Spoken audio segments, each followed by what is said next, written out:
As a kid, what's the creepiest thing you noticed about another kid's family?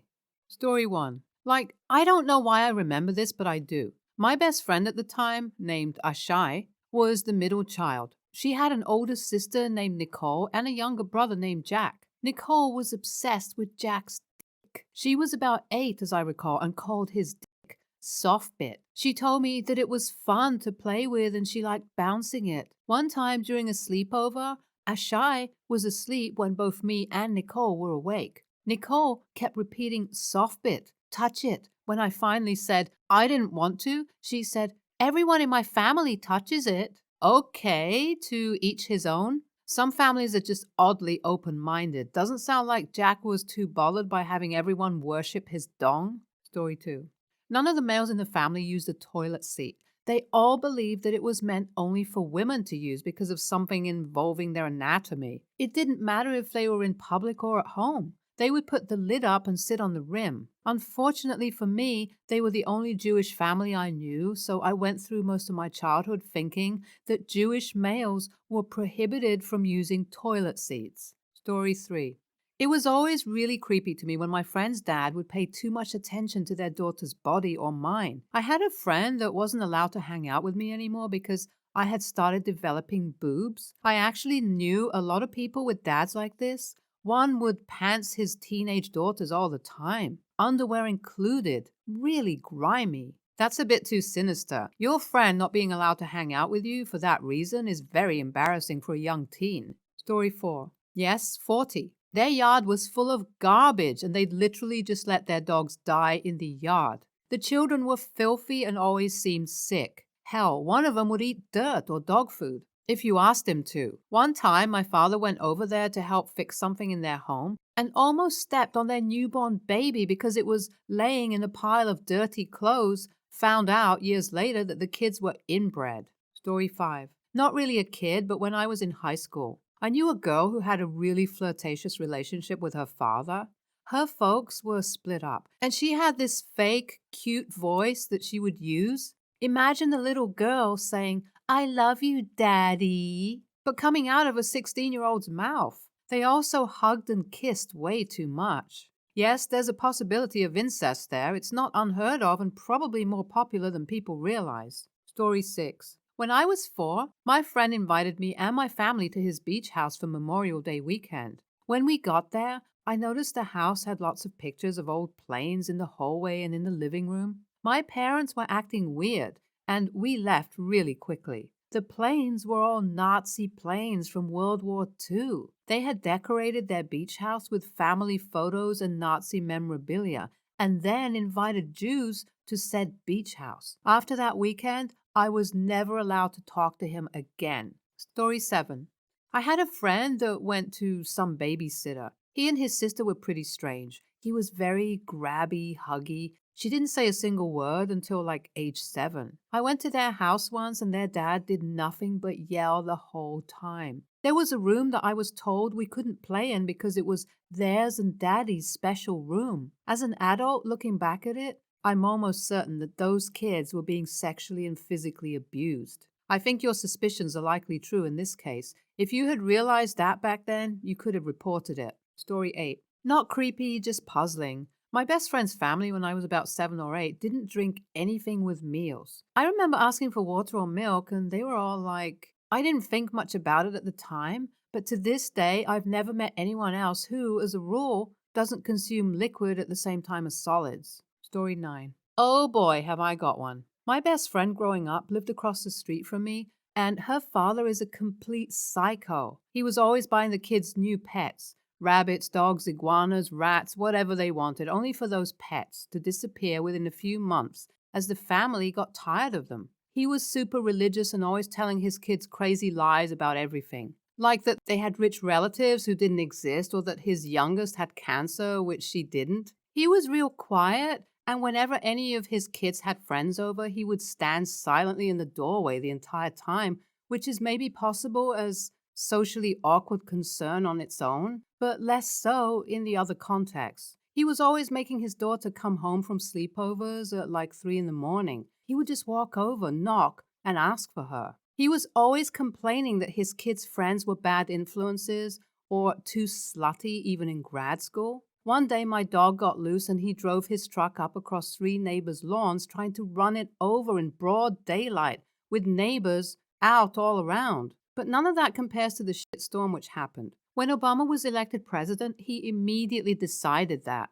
the neighborhood would be overrun with black people and bought a German Shepherd because he heard they didn't like black people and thought he would need it to protect the family. It has bitten 3 people, none of them black, including myself and an 8-year-old boy, and most recently the aging lady across the street who needed stitches afterward. But that isn't the end of it. Along with the doggy daughter's shed and several rabbits, the fluffy kind from the pet store, and started to breathe that the economy is going to collapse and I need to feed my family. So his family was regularly eating litters of little white and black pet rabbits. He then let his youngest daughter pick one of the babies and keep it in her room and raise it. She even named it Pantoufles for a year or so before her father got tired of their habits. When he got tired of them, they were all killed and eaten, including Pantoufles. That's right, he forced his young teenage suburban daughter to eat her own pet.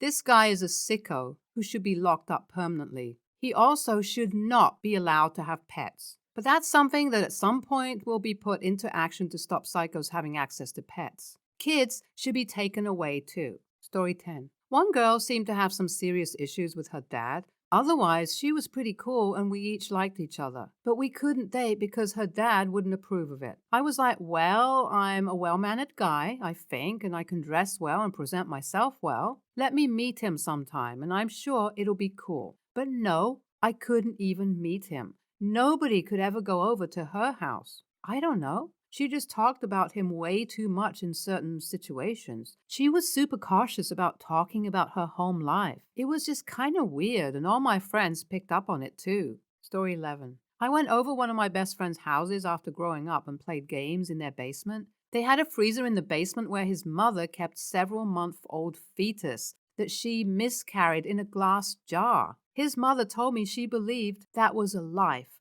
and she didn't know what else to do with it. His mom was a bit creepy, and although I could recommend a few other things that might be a better fit, I guess I can understand where she's coming from. Well, she's a bit creepy, but not necessarily a bad or dangerous person, just a bit macabre, perhaps. Story 12. A girl I know growing up was punished for being forced to get naked. If she did something wrong, they made her hang out naked. I remember coming over to her house to ask to play, and the dad opened the door, and there she is, naked and afraid in the background. I can't confirm she was being molested, but Jesus, it's highly probable. Sick fricks. And on the other end of the spectrum, I used to play at this girl's house all the time.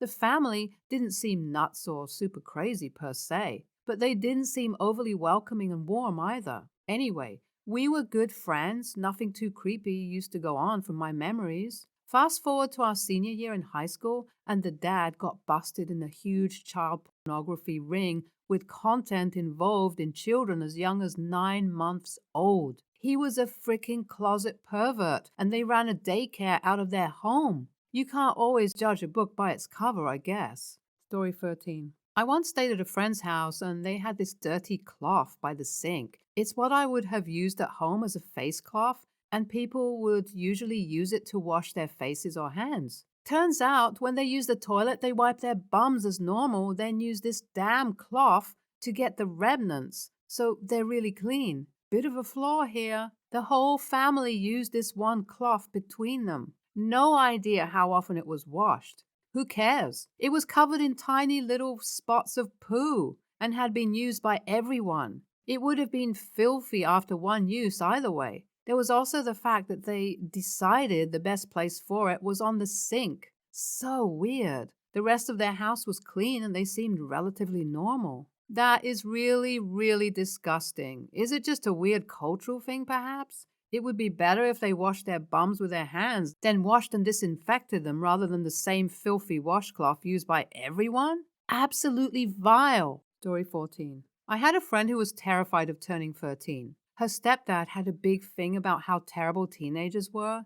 Her 2 older brothers, when they turned 13, would be forced to do all the household chores. If they ran out of chores, they had to stand on a particular kitchen tile until bedtime. If they didn't, they were beaten. I got all this a little at a time from my friend and didn't piece together how bad it was until later. I wish I had told someone. She moved schools before she turned 13, and I lost touch with her. I still feel guilty. Story 15. A family that lived across the street from us had two daughters, 7 and 8 years old, I think. They shared a bedroom, which wasn't too weird, but when my family visited them, the parents gave a tour of the house. They had an extra room aside from the kids' bedroom, which was completely empty, and they wouldn't show us inside the kids' room. I was never allowed to play in their house, which didn't strike me as weird at the time because I was young and I preferred to play outside. One time, they spent the night at my house, and in the middle of the night, I woke up to both of them opening my closet and squatting down to be in it. I got my mom, and she interrogated those kids about it, but they acted like it was a perfectly normal thing to do. They explained that they weren't allowed outside of their room at night, so if they had to potty, they had to do it in their closet. I didn't really understand it at the time, but it pissed off my mom a lot and made her really suspicious. She didn't let them stay the night at our house anymore, but she kept a close eye on them and asked the kids a lot of questions. They were kicked out of the house around 8 in the morning and told to play outside with no supervision. They weren't allowed back until nighttime and always ate dinner outside no matter what the weather was. They ate snacks at my house sometimes, and I think that and dinner might have been their only meals. Both of them always had a backpack with them, but they never opened it and would never tell me what was inside. I suspect the backpacks had their clothes in them because they weren't allowed in their rooms during the day, and they made some weird comments about stuff I had in my room, like the dresser. Not sure if they were being hit, molested like a lot of other kids on this thread, but their parents definitely wanted nothing to do with them. They ended up moving out really suddenly, and I suspect my parents called CPS or something on them. I hope they are okay. Poor kids. They definitely need to be removed permanently from their parents. Something very, very wrong here. Story 16. Friends had a Jesus clock. It was a creepy cuckoo-style clock with Jesus and the apostles. It rang on the hour, and his mom would gather us all up and make us write thank you notes to Jesus, thanking him for what we did the last hour. Example, thank you, Jesus, for letting us play with Legos and eat cookies for snacks. His mom would then edit and critique them, saying things like, you had milk too. Do you want to make Jesus sad because you are not thankful for the milk? They also had a full room decked out like a chapel with burning candles, statues, and pews. Every room had massive 4-foot-tall crucifixes, too, in them. I hated going over there. Last I heard from them was 5 to 6 years ago. What happened to the kids? The youngest became a Catholic priest. The second youngest moved out and as a transsexual entertainer. And the oldest, my friend, became a programmer in Silicon City. Two of the kids are hardcore atheists. Not the priest, obviously. The father eventually left the mother. Story 17. I had a friend in grade school, junior, who lived in a large working dairy farm with her brother, mom, and dad, and a revolving assortment of foster kids. Guess who did all the work on that farm? These were mostly city kids who probably never touched a cow up to that point, getting up at 4 o'clock a.m. to milking, mucking, feeding, and God knows what else. Then they got to go to school. When they got home, it was more work until bedtime. Their bedrooms were on the 3rd floor, very clean, hot in summer, freezing in winter. The birth children, in the meantime, were treated like the little prince and princess, never lifted a finger, and you never saw cow shit on their shoes. In the meantime, the parents were the most ostentatious Christians in the neighborhood, watched some televangelist every Sunday for 2 hours and constantly talked about Jesus and how God had been to them. Instead of thanking God and giving him credit, they should have thanked the state for all free labor the foster system had paid them to care for. Or maybe they should have just treated those poor kids like human beings. I don't appreciate comments that blame religion, God, for the awful things some people do in the name of God. Some use religion as an excuse for their atrocities, such as psychos. Nothing to do with the religion. Stop bashing what you don't understand. In my culture, people don't do this. Story 18. One of my neighbors, I think she was 10 to 11 at the time, had a pretty creepy dad. My mom caught him looking in at her through her window when she was taking a bath. Also, a lot of the neighborhood kids would hang out at her house, myself and my sister included, and one time He offered all of us beer, not offhandedly either, but more like, hey, I've got some beers in here for you guys, come get one. Also, another one of my neighbors had a girl who at 14 was dating a 27-year-old. Her parents were fully aware of this and had no problem with it. Her dad also got fired from his workplace shortly before retirement because he wouldn't stop looking at porn while at work. Story 19. How similar his mom and dad looked. Not incredibly similar, but their facial structure was pretty uniform. Well, turned out his father was his mother's uncle. So there we go. Nothing that terrible. Just a bit unusual in Western cultures, that's all. Not the end of the world. Click on one of the videos on the screen now, or Karen will sue you.